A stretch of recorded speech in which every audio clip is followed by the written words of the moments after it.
लेकिन इस वक्त मैं आपके सामने जिस प्रोजेक्ट की बात कर रही हूँ वो ये कहा जा रहा है कि चीन को टक्कर देने के लिए, चाइना को बीट करने के लिए, चाइना के BRI belt and road initiative के सामने एक ऑल्टरनेटिव ऑप्शन रखने के लिए जो है ये वाला एक प्रोजेक्ट, एक मंसूबा सामने आ रहा है जो कि यूरोपियन यूनियन की तरफ से आया है और इसका नाम है ग्लोबल गेटवे। इंडिया को अमेरिका सुपारी दे, मतलब ये भाई लोग की जबान में बात हो रही है ना, सुपारी किसकी दे रहे हैं? चाइना की। यानी इंडिया को चाइना की सुपारी, इंडिया पे अमेरिका को ज्यादा जरूरत है। क्या रशिया की वेपन्स चाइना के अगेंस्ट यूज होंगे और रशिया क्या करने देगा?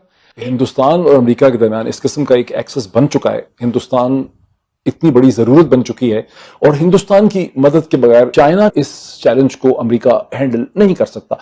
तो अब इंडिया का जो किरदार है वो उस वक्त इस स्टेज पर जब ये होगा तो फिर इंडिया को फिर वो मुतारिक करेगा कि वो हमारे जो मशरक़ी सरहद पर वो दबाव बढ़ाए। चाइना को भी घेरा जा रहा है जैसे आकूस और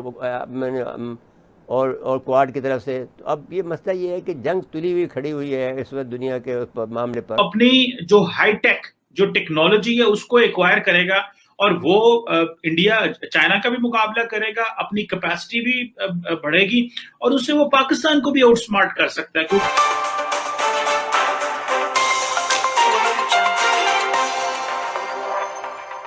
ये समझ लें कि ये कुछ हवालों से डिसाइसिव है, फैसला कुन है। और वो फैसला कुन इसलिए है कि आज से ठीक 5 दिन के बाद प्रेसिडेंट पुतिन जो है वो दिल्ली में होंगे और अब तक ये बात तय नहीं हो सकी कि क्या अमेरिका पाबंदियां आयद करता है इंडिया पे या पाबंदियां आयद नहीं करता। वो पाबंदियां जो कि टर्की पे उसने आयद की हैं। इंडिया को अमेरिका सुपारी दे, मतलब ये भाई लोग की जबान में बात हो रही है ना, सुपारी किसकी दे रहे हैं? चाइना की। यानी इंडिया को चाइना की सुपारी, अच्छा वो इंडिया का अपना लगाता है तो भी। और फिर दूसरा ये कि क्या रशिया के वेपन्स चाइना के अगेंस्ट यूज होंगे?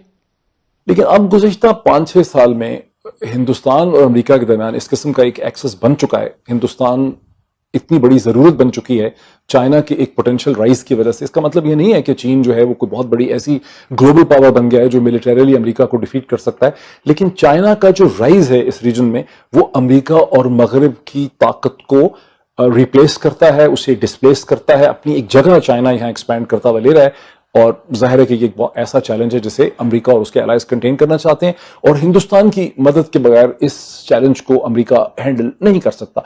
चूंकि हिंदुस्तान और पाकिस्तान का एग्जिस्टेंशियल कॉन्फ्लिक्ट है, इसलिए अब पाकिस्तान को अमेरिका और अमेरिका के एलाइज में से स्पेस नहीं मिली। अब कुछ क्वार्टर्स ऐसे पाकिस्तान में हैं जो अमेरिका के बढ़ते हुए प्रेशर की वजह से बहुत परेशान है। 3 उसकी वजूहत हैं। एक तो वो देखते हैं कि अमेरिका पाकिस्तान पे IMF के जरिए, फैटफ के जरिए, डिफरेंट इंटरनेशनल इंस्टीट्यूशंस के जरिए बहुत एक पाकिस्तान को दबाव पे रख रहा है और उस वजह से जाहिर है पाकिस्तान की इकोनॉमी अंडर प्रेशर है। इकोनॉमी अंडर प्रेशर है तो लोग अंडर प्रेशर है, महंगाई है, सब चीजें हैं और वो क्वार्टर्स जो हैं वो घबराए हुए हैं कि इसको कैसे इस चीज को ठीक किया जाए। दूसरा एलिमेंट ये है कि जाहिर अमेरिका जैसी सोफिस्टिकेटेड टेक्नोलॉजी जो है वो दुनिया में किसी के पास भी नहीं है। चीन जाहिर अमेरिका की टेक्नोलॉजी का मुकाबला कम से कम अभी तो नहीं कर सकता।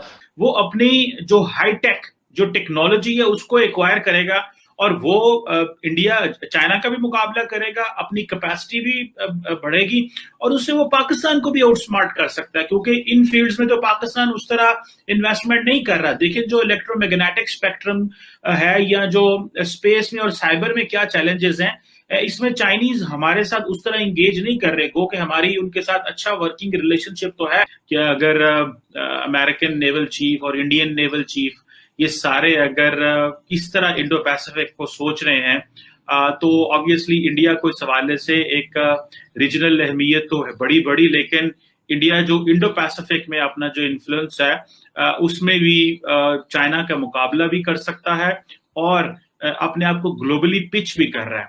मिसाल के तौर पे अगर फॉर एग्जांपल ये जो बात चल रही है कि आइंदा आने वाले दिनों में जो यूके, नेदरलैंड, कनाडा, न्यूजीलैंड जो है ये भी इसका हिस्सा होंगे, तो आप इमेजिन कर लें कि इंडिया की जो मिलिट्री ड्रिल्स हैं वो कितने बड़े पैमाने पे होंगी।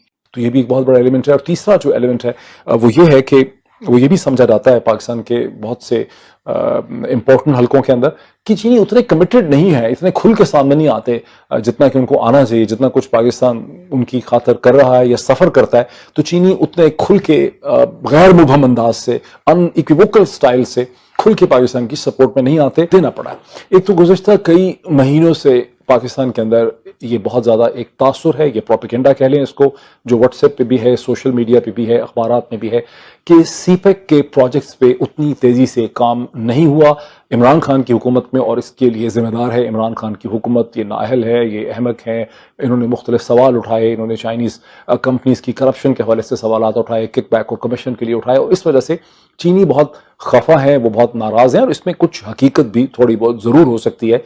वो इस हुकूमत से इतने नाला हैं और इसके इतने खिलाफ हैं। और आपको याद होगा कि 2018 में जब इमरान खान की हुकूमत ने हिंदुस्तान की तरफ, नरेंद्र मोदी की तरफ दोस्ती का हाथ बढ़ाने की कोशिश की थी, जब ये कहा था कि वो एक स्टेप आगे बढ़ेंगे तो हम 2 स्टेप आगे बढ़ेंगे, 25 जुलाई की जो स्पीच थी उसमें कहा गया था, तो हिंदुस्तान की तरफ से बहुत जल्दी उसको रिजेक्ट कर दिया गया था, बिकॉज इंडियन एस्टैब्लिशमेंट और वहाँ की जो स्ट्रेटेजिक कम्युनिटी है वो बड़ी क्लियर थी कि इमरान खान की शक्ल में what is happening in Pakistan represents a problem and a challenge for us. BRI belt and road initiative, फिर इंडिया में जो इंफ्रास्ट्रक्चर एक नया डेवलप हो रहा है उसके लिए क्या क्या हो रहा है। लेकिन इस वक्त मैं आपके सामने जिस प्रोजेक्ट की बात कर रही हूँ वो ये कहा जा रहा है कि चीन को टक्कर देने के लिए, चाइना को बीट करने के लिए सुबह सामने आ रहा है, जो कि यूरोपियन यूनियन की तरफ से आया है, और इसका नाम है ग्लोबल गेटवे। जो प्रेसिडेंट हैं यूरोपियन यूनियन की, उर्सुला, उनका एक इवेंट होता है जिसमें कि वो खिताब करती हैं एनुअल स्टेट ऑफ यूनियन, जिसमें उन्होंने एड्रेस किया और उसमें उन्होंने ये बताया कि ग्लोबल गेटवे एक मंसूबा जो है वो लाया जा रहा है। ग्लोबल गेटवे के बारे में जो बात की जा रही है वो मैं आपको बता देती हूँ। जिसकी कॉस्ट है वो 300 बिलियन यूरो है, जो कि बनती है 340 बिलियन डॉलर्स। और ग्लोबल इंफ्रास्ट्रक्चर जो है, यानी पूरी दुनिया में इस वक्त ये एक बड़ा अहम रोल प्ले करेगा, ये जो ग्लोबल गेटवे आ रहा है, क्योंकि इसमें इसका और चाइना का जो डिफरेंस है, जो पब्लिक एंड प्राइवेट सेक्टर में जो है ये इंफ्रास्ट्रक्चर के लिए इन्वेस्टमेंट की जाएगी। इसमें जिस तरह मैंने बताया कि 340 बिलियन जो हैं वो 2027 तक किए जाएंगे। इसमें जो ख़ास तौर पर ये टारगेट किया जा रहा है वो डेवलपिंग कंट्रीज़ हैं, जिनको इसमें टारगेट किया है, जो अचीव करना है इन्होंने। और सबसे बड़ी बात जो मैंने आपको बताई, जो कही जा रही है, वो है कि जो क्लीन एनर्जी है, क्लाइमेट को टैकल करने के लिए, हम जानते हैं कि क्लाइमेट चेंज और एनवायरनमेंट के हवाले से कितनी प्रॉब्लम्स आ रही हैं। ट्रांसपोर्ट, डिजिटल, रोड्स, हाईवेज, जो कुछ इसमें शामिल होता है वो सब कुछ इसमें शामिल होगा। लेकिन जो मैंने आपको कहा था कि इसमें और चीन के जो BRI है उसमें क्या फ़र्क है, उसमें सबसे बड़ा फ़र्क जो कहा जा रहा है वो ये है कि चाइना ने अभी तक जो BRI belt and road initiative start किया, उसमें जो कंट्रीज़ शामिल हैं वो अब डेट लाइबिलिटीज़ उनके बहुत ज़्यादा हो गए हैं। चीन की तरफ से ऐसा ही आया कि जिसमें कंट्रीज़ को अगर जाओ वहाँ पर तो बस फिर उनको दबा ही दो अपने कर्जे के तले, फिर वो निकल ना सकें तुम्हारे चुंगल से और इस शिकंजे से निकल ना सके। इंफ्रास्ट्रक्चर आ रहा है, बन रहा है, डेवलप हो रहा है कंट्री, लेकिन उसके साथ साथ इन द लॉन्ग रन उनको उसके लिए क्या पे करना पड़ेगा। तो ये जो ग्लोबल गेटवे कहा जा रहा है वो कह रहे हैं इसमें इस चीज़ का ख्याल रखा गया है कि किसी भी कंट्री को पे इतना बर्डन ना डाला जाए कि वो उसको सह ना सके। यही चीज़, ये पॉइंट इसको जो है